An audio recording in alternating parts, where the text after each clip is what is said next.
Welcome to the deep dive. Today, we're plunging into a world where speed is everything, but maybe not the kind you're thinking of. We're talking chemical reactions, specifically how fast they actually happen, that hidden science called chemical kinetics. Our mission today is simple: cut through the noise, give you a shortcut to understanding the basics of kinetics based on the text chemistry, the central science. So for listeners who know chemistry is central but maybe haven't thought much about the speed part, what's something surprising about reaction rates? That's a good starting point.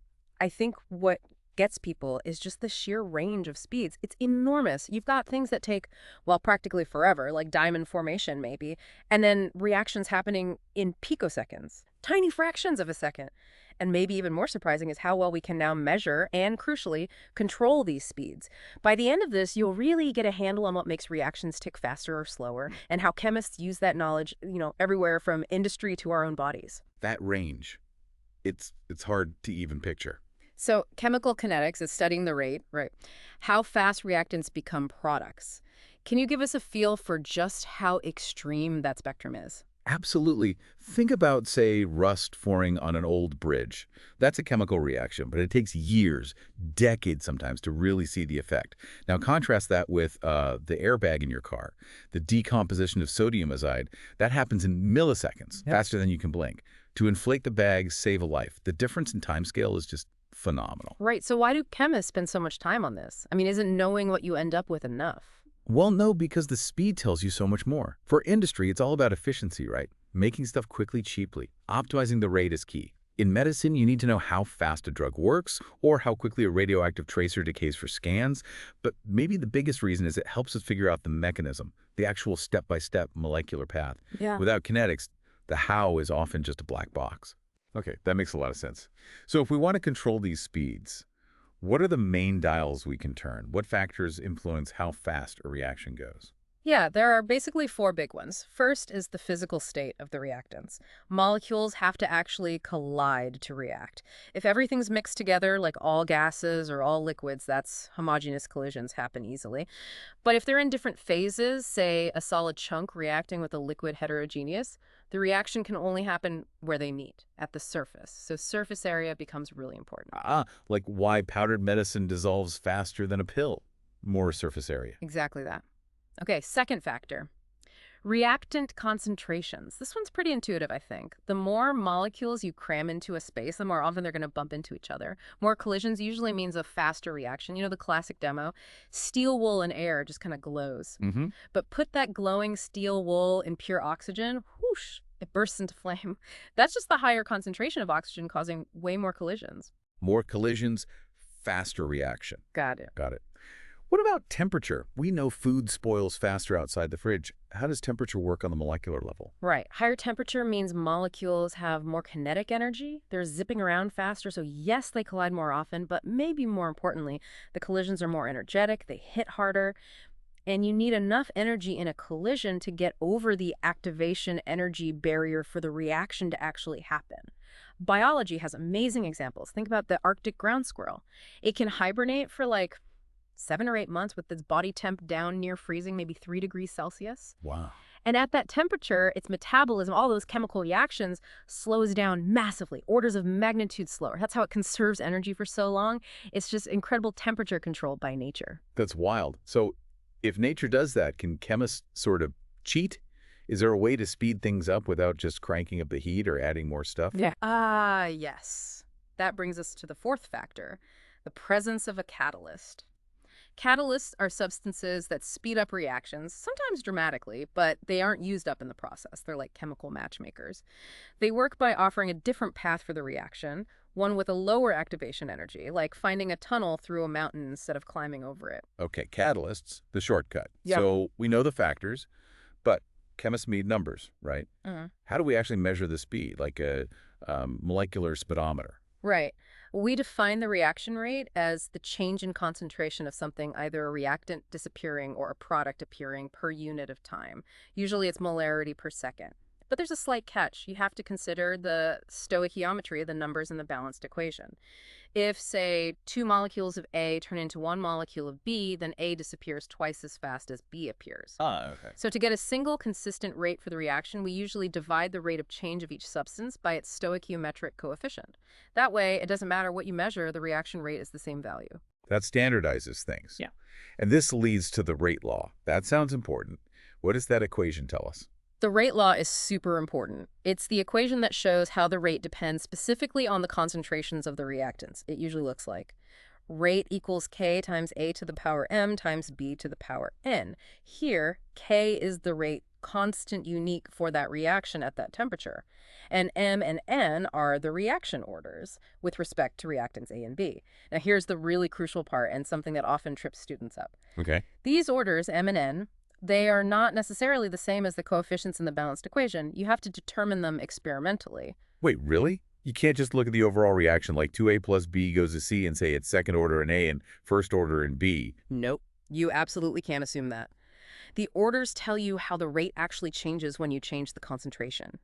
They reflect what's happening in the slowest step of the reaction mechanism, the rate determining step. If a reaction is, say, first order in A, doubling A doubles the rate.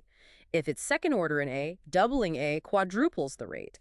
That difference tells you something deep about the molecular interactions in that key step. Okay, so experiments are key, like for that ammonium and nitrite reaction example. Exactly. Experiments show it's first order in ammonium and first order in nitrate. So doubling either one doubles the rate. The overall order is then 1 + 1 = 2, second order overall. That tells us about the collision that limits the speed. And the K value, the rate constant. What does that signify? K basically tells you how fast the reaction is intrinsically. Big K, fast reaction. Small k, slow reaction. At a given temperature, of course. Its units also depend on the overall reaction order, which is a good way to double-check things. And how do chemists actually measure these concentrations changing over time in the lab? Oh, there are lots of techniques. Spectroscopic methods are very common. You can often monitor the color change, for instance. Beer's law relates the absorbance of light to concentration, so you can track how concentration changes in real time. Right, so we can measure the speed right now, but what about predicting the future? Like how much reactant will be left in an hour? That's where integrated rate laws come in. Precisely. Integrated rate laws take the rate law, which describes the instantaneous speed, and integrate it over time. They give you an equation that directly relates concentration to time. So you can predict the concentration at any future point or figure out how long it takes to reach a certain concentration. Very powerful for predictions. And these look different depending on the reaction order, right? They do. For a first-order reaction, the integrated rate law involves the natural logarithm, ln. If you plot ln of concentration versus time, you get a perfectly straight line. A straight line. Why is that useful? Because the slope of that straight line is equal to negative k, the rate constant. So the plot itself gives you the rate constant directly. It's a great diagnostic tool. The conversion of methyl isonitrile is a classic example that follows this. For a second-order reaction, the integrated rate law is different. You plot 1 over the concentration versus time. That gives you a straight line, and its slope is equal to positive k. And for zero-order reactions, which are a bit less common but happen, maybe when a catalyst surface is totally saturated, the rate doesn't depend on concentration at all. So just plotting concentration itself versus time gives a straight line with the slope of negative k. So plotting the data in different ways tells you the order and the rate constant. Clever. Now, connected to this is half-life, right? We hear that term a lot, especially for radioactivity. Yes. Half-life 2½ is simply the time it takes for the reactant concentration to drop to exactly half of its starting value. It's really useful, especially for first-order reactions, because for first-order, the half-life is constant. It doesn't depend on how much you started with. Constant. So it takes the same time to go from 100 to 50 as it does from 50 to 25. Exactly. That predictable constant decay is why it's fundamental for things like carbon dating or figuring out doses for radioactive medical isotopes. The half-life is just 0.693 divided by K. Simple relation. But that's only for first order. Correct. For second-order reactions, the half-life does depend on the initial concentration. It gets longer as the reaction proceeds and concentration drops. That's a key difference. That difference matters in the real world. Oh, definitely. Consider something like bromomethane in the atmosphere. It was used as a fumigant, it degrades, and its half-life in the lower atmosphere is maybe 0.8 years. That sounds short, maybe, but is actually long enough for some of it to drift up into the stratosphere where it can contribute to destroying the ozone layer before it fully breaks down. Understanding that half-life is crucial for environmental impact assessment. Right. Kinetics has real environmental consequences. Mm. Okay, we've talked speed, time, predictions, Yeah. but you mentioned the how, the mechanism, peeking behind the curtain at the molecular steps. Yeah. Tell us about that. Ah, the reaction mechanism. This is where kinetics gets really fascinating, I think. It's the actual sequence of molecular events, the step-by-step pathway from reactants to products. The overall balanced equation just shows the start and end points. The mechanism shows the journey. Each individual step in that journey is called an elementary reaction.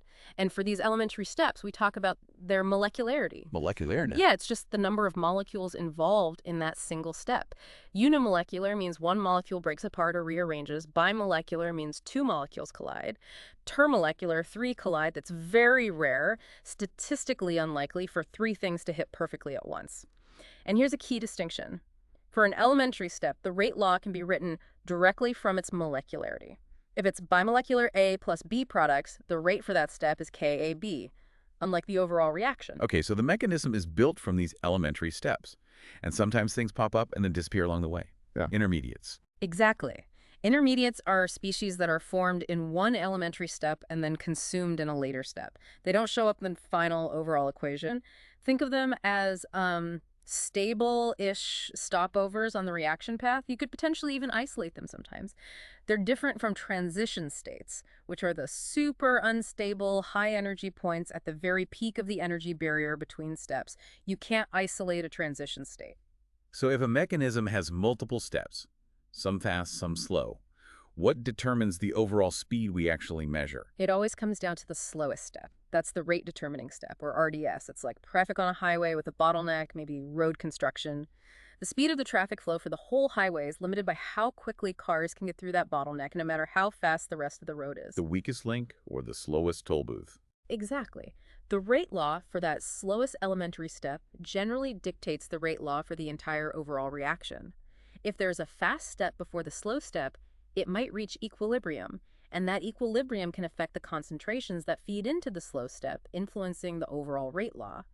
But fundamentally, the slow step sets the pace. Understanding that bottleneck is key to controlling the reaction then. Which brings us back to catalysts, the ultimate controllers, the accelerators. How exactly do they work their magic again? Right, catalysts. They speed things up without being consumed. Their trick is providing an entirely different reaction mechanism, a new pathway. And this new pathway has a lower activation energy, that energy barrier we talked about. It's like finding that tunnel through the mountain. Yeah. Less energy needed for the reaction to happen, so it goes much, much faster. The rate constant K increases dramatically. Brilliant analogy. And we see these in different forms, right? Homogeneous and heterogeneous. That's right. Homogeneous catalysts are in the same phase as the reactants. Like a liquid catalyst dissolved in a liquid reaction mixture. A good example is bromide ions speeding up the decomposition of hydrogen peroxide in water. Both are liquids or dissolved. You might even see a temporary color change if an intermediate involving the catalyst forms and then reacts away. Okay. And the other type. Heterogeneous catalysts. These are in a different phase. Most commonly, it's a solid catalyst surface interacting with gas or liquid reactants. The first step is usually adsorption of the reactant molecules sticking to the surface of the catalyst. Think about making ethane from ethene hydrogenation. Industrially vital, it's super slow on its own. But pass ethene gas and hydrogen gas over a finely powdered metal like nickel, palladium, or platinum happens readily. How does the metal help? The metal surface is key. It breaks the strong HH bond in hydrogen molecules, absorbing individual H atoms onto the surface. Ethene also adsorbs. Then, these reactive H atoms can easily add across the ethane's double bond right there on the surface, forming ethane, which then desorbs. That solid surface action is huge in the real world, isn't it? Huh. Where else do we see heterogeneous catalysts working? Oh, everywhere. But a massive one is the catalytic converter in cars, an absolute marvel of chemical engineering. Its job is to take nasty exhaust gases, carbon monoxide, unburned fuel, nitrogen oxides, and convert them into harmless CO2, water, and nitrogen gas.